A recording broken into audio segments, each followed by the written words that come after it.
এর জন্য আজকে আরেকটি গল্প নিয়ে এসেছি। গল্পটি একটি বাড়ির গল্প।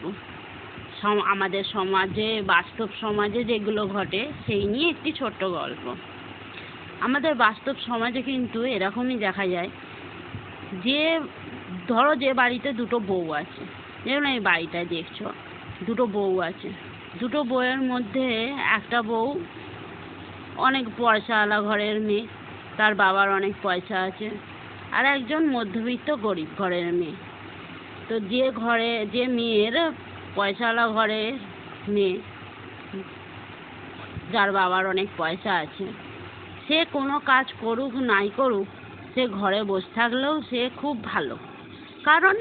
কারণ হচ্ছে ওর বাবার বাড়ির থেকে শ্বশুর বাড়িতে অনেক জিনিস আসে, কারণে অকারণে তার বাড়িতে জিনিসপত্র পাঠায়, অনেক গিফট পাঠায়, উপহার পাঠায়, তাই জন্য সে খুব ভালো।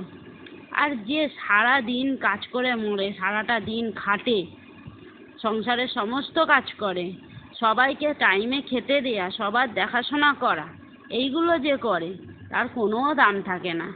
সে কিন্তু কিছু যাই করুক, তার রক্ত যদি নিংড়ে সে বারও করে দেয়, বলবে কিছু করে না।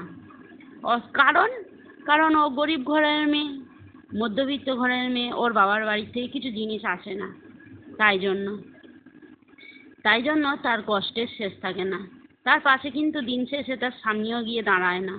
সেও মনে করে ওর বাবার বাড়ির থেকে আর কত জিনিস দেয় আমাদেরকে, আমরা ব্যবহার করি, ওই আমার বউয়ের বাবার বাড়ির থেকে তো কিছু দেয় না। কিন্তু তারা বোঝে না যে তোমায় যে মেয়েটা দিয়েছে এইটাই অনেক অনেক, এইটাই যথেষ্ট। একটা মেয়ে সে শ্বশুরবাড়িতে শ্বশুরবাড়িতে সবাইকার মন জুগিয়ে নিয়ে চলবে, সবাইকে ভালো রাখছে, দেখাশোনা করছে, এটা তাদের কাছে ঠিক পোষায় না। যত টাকা দেবে তত সে শ্বশুরবাড়িতে ভালো থাকবে। তাতে যদি শ্বশুর শাশুড়িকে গালাগালিও করে, খেতেও না দেয়, নাও দেখে, তাও সে ভালো না, আমাদের বৌমা খুব ভালো। এটাই হচ্ছে আজকের বাস্তব সমাজ।